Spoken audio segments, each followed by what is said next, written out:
చనిపోయిన ఇంద్రకి పిండ ప్రదానం జరిపించడం కోసం అని చెప్పి గౌతమ్ అహల్య ముందుగా గుడికి వచ్చి దానికి సంబంధించిన ఏర్పాట్లు చూస్తూ ఉంటారు.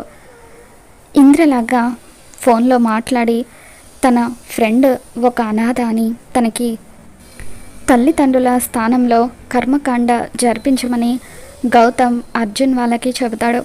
అర్జున్, సుభద్ర ఇద్దరు కూడా గుడి చుట్టూ ప్రదక్షిణలు చేస్తూ ఉంటారు. అదిగో అమ్మ నాన్న వచ్చేసారు అని చెప్పి గౌతమ్ అంటూ ఉంటే అహల్య ప్రదక్షిణం చేస్తున్న అర్జున్ దగ్గరికి వస్తుంది. సార్, ఇందిర గారు చెప్పారు కదా, దానికి అన్ని కార్యక్రమాలు పూర్తయ్యాయి, రండి సార్ అని చెప్పి అర్జున్ వాళ్ళని పిలుస్తూ ఉంటుంది. దాంతో అర్జున్, సుభద్ర ఇద్దరు కూడా అటువైపుగా వస్తూ ఉంటారు.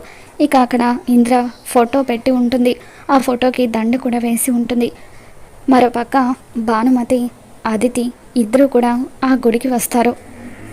మరి ఇంద్ర చనిపోయిన విషయం అర్జున్, సుభద్రలకు తెలియబోతుందా, ఏం జరగబోతుందో మళ్ళీ మన ఛానల్లో తెలుసుకుందాం. ఈ వీడియో మీకు నచ్చినట్లయితే తప్పకుండా లైక్ చేయండి.